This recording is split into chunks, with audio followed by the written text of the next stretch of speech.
Let's take a show of hands. How many people know where the phrase follow the yellow brick road is from?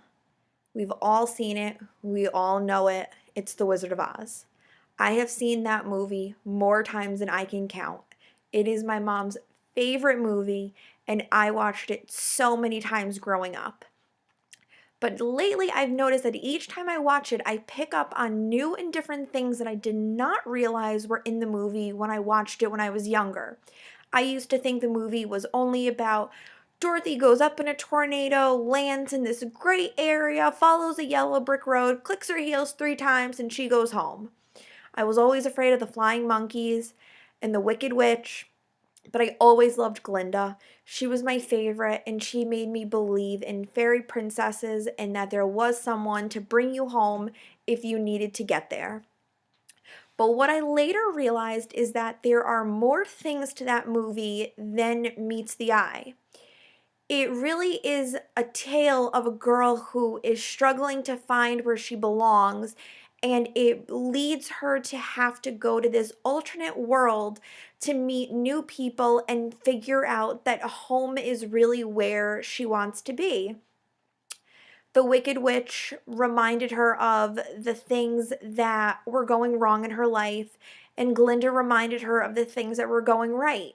And by following the yellow brick road, she was able to travel down a path, meet new people such as the Scarecrow, the Cowardly Lion, the Tin Man, who all represented different parts of her life and different aspects of things that she was afraid of.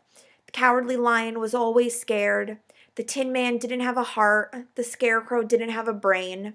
They all had different flaws, but what they all had in common was that they all liked each other, and they all knew that they had an ultimate goal of getting Dorothy to the yellow brick road, to the land of Oz, so that she can go home. But when she got there, she found out that it was so much more than just what she had anticipated it would be.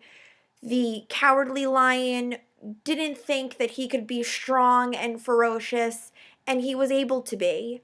And Dorothy thought that she could never go home and that she was going to be stuck here forever, and that all she had to do was just click her heels together 3 times and say there's no place like home. And that to me is really important because she's right. There is no place like home. Home is what molds you into the person that you are.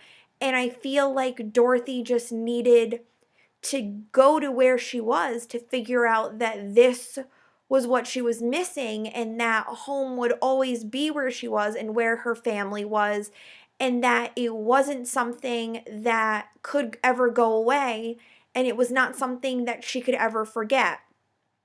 And while she thought that she was going to be stuck in Oz forever, she always realized that at the end of the day, you can always go home. And that is what I took from this movie, being a young adult and not being a child anymore, is that home is where you make it, and no matter what, you can always go back. Thank you.